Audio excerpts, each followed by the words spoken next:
What's going on, ladies and gentlemen? Welcome to another episode of Chicago Bulls Central. We have another episode today. We're going to be talking about the Bulls game coming up against the Nets, Javonte Green being out, Billy Donovan getting Coach of the Month. Talk about all that and a little bit more right after this.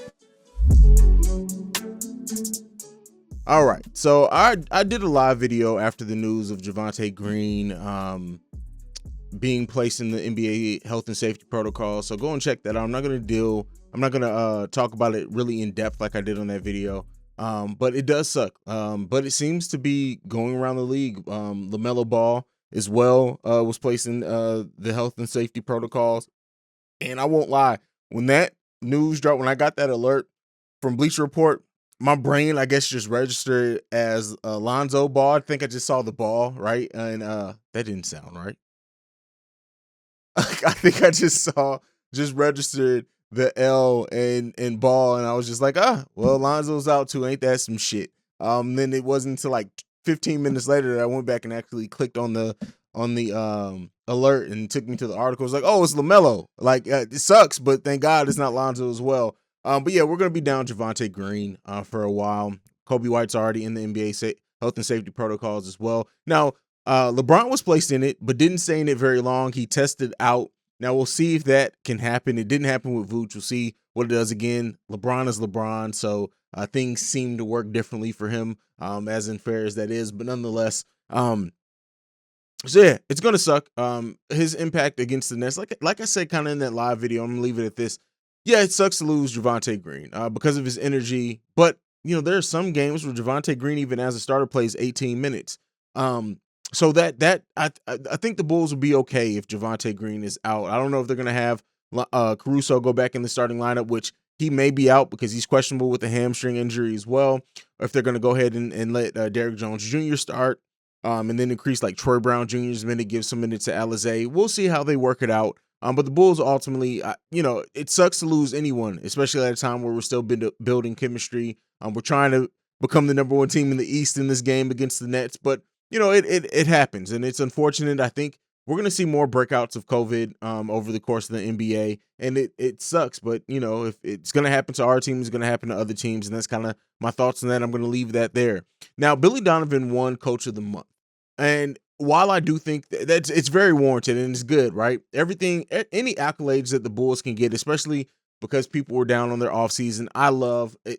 The Bulls are my team. So at the end of the day, anything that comes this way, I'm going to love. What the Bulls have been able to face with adversity and how they've been able to battle back. Yes, they've lost some leads. Yes, they lost a couple of games that they shouldn't have. They got blown out against the Warriors, all that, right?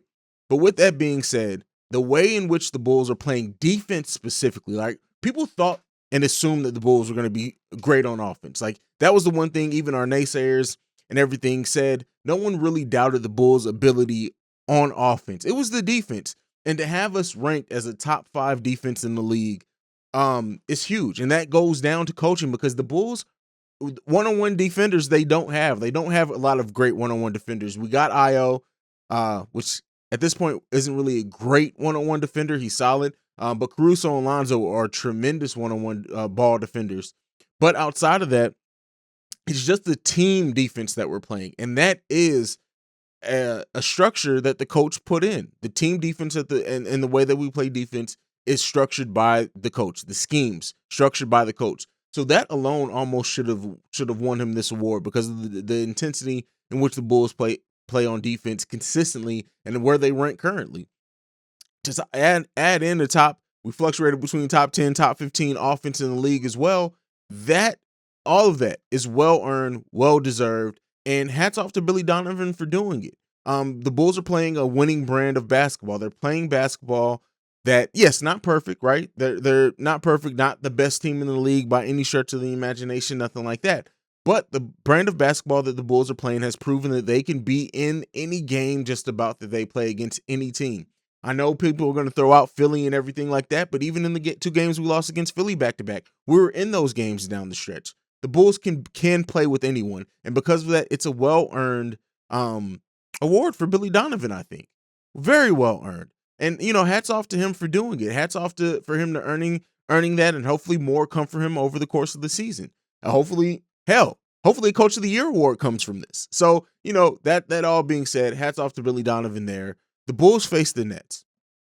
And this is going to be a difficult game, and it's going to be made even more difficult if Alex Caruso ends up not playing this game, right? So we don't know or have any confirmation, at least as of this recording, if Alex Caruso is going to be playing or not. Now, he was moved to questionable, but if Alex Caruso does not play in this game, it's going to be a tough game for the Chicago Bulls. And I don't want to lay it all on them, right? The Bulls still can win this game even without Alex Caruso. I'm not saying that the winning or losing this game depends just on Alex Caruso. Depends on how the team plays together. Depends on a few different things. They can absolutely win this game. Now, it's going to come with that scrappy defense. Everyone's going to have to be locked in defensively, because one thing the Nets are going to try to do is they're going to try to put up points against us. And they are a good team to do that. So, outside of just how we guard the Nets, it's going to come down to the Bulls also not having those time periods where they just can't score and they don't defend and they let the game get in their heads, because the Nets are going to go on a run over the course of this game more likely than not.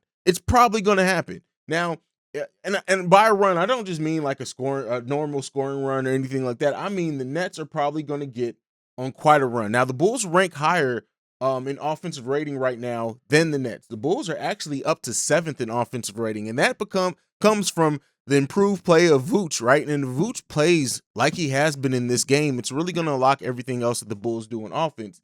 The Bulls rank right now 7th in the advanced offensive rating, and the Brooklyn Nets rank number 12th. So we're considerably ahead of them in offense, and we're below them in defense. So the Bulls currently rank right now 7th in the defensive rating in advanced stats. The Brooklyn Nets rank number 5.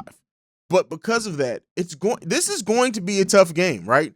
This is going to be one of those games where each team is probably going to go on runs. Each team is probably going to battle back, but it's going to come down to who executes, who plays together, who makes adjustments. And that's the thing with Billy Donovan that I've been calling out lately. The Bulls can't have a third quarter. They technically can't have a third quarter like some of the down third quarters they have and still battle back because they're a scrappy team. But you don't want to give the Nets a super big deficit into the third quarter in this game, because I'm telling you what, right now, you keep giving the Nets opportunities like that, it's going to be harder. They may get out to a bigger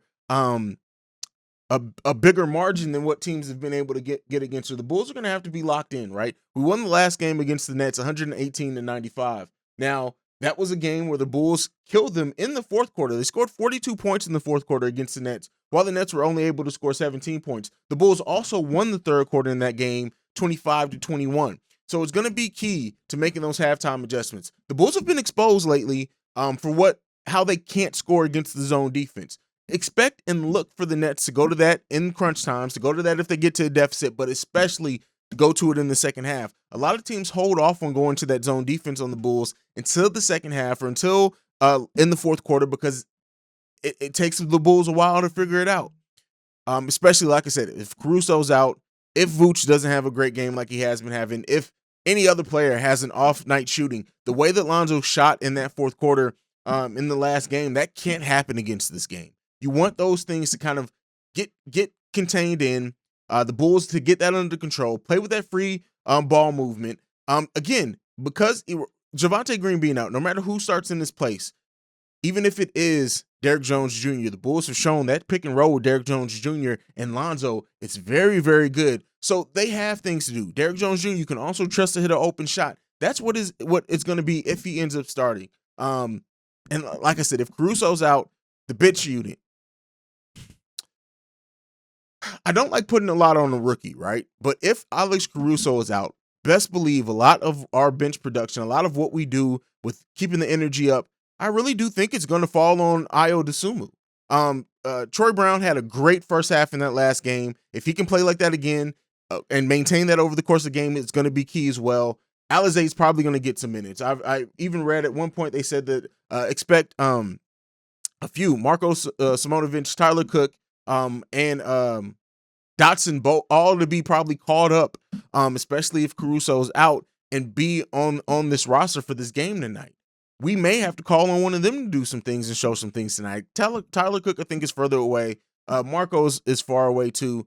But other than that, like Haize, if Alizé does get in the game tonight, it's going to be important for him, much like Troy Brown Jr. did in that first half of the last game. It's going to be key for Alizé to show that he deserves some minutes on this team. He's going to have to execute. He's going to have to play controlled. He's going to have to play smart within the flow of the offense, and he's going to have to play with high energy on defense. This game is going to be a good game. We hope, right? We hope that it's because of everything going on, that it's not a blowout either way. But best believe the Nets are coming out to win this game, and they're coming to play us hard, and they're coming to play us tough. And it's not going to be an easy game. It's not. The Bulls need to be locked in. We need to see that playing togetherness. We need to see less desperation ISO. Like this, some ISO ball is called within the rhythm of the offense. The desperation ISO is what kills us sometimes. We don't need to see as much of that. But look for DeMar DeRozan to have a big game, especially if the Bulls have any type of scoring droughts. DeMar's ability to get to the line, to call some fouls is going to be key in a game like this, especially if the Bulls' shots aren't falling. Lonzo needs to hit those open shots. But yeah, let me know what you guys think of all that. What do you think are going to be some of the keys? Who do you think needs to step up in the absence of Javonte Green and the possible absence of Alex Caruso in this game as well? Who do you think gets the start in Javonte Green's place tonight? Again, if Alex Caruso is out, let me know all those things down below. I'll see you guys after the game. I will be live streaming right after the game, so I'll see you guys then. We'll interact. We'll do all the great stuff that we usually do with every game, like I like to end every video on. I love you guys. Go Bulls. Peace. This has been a presentation of the Break Media.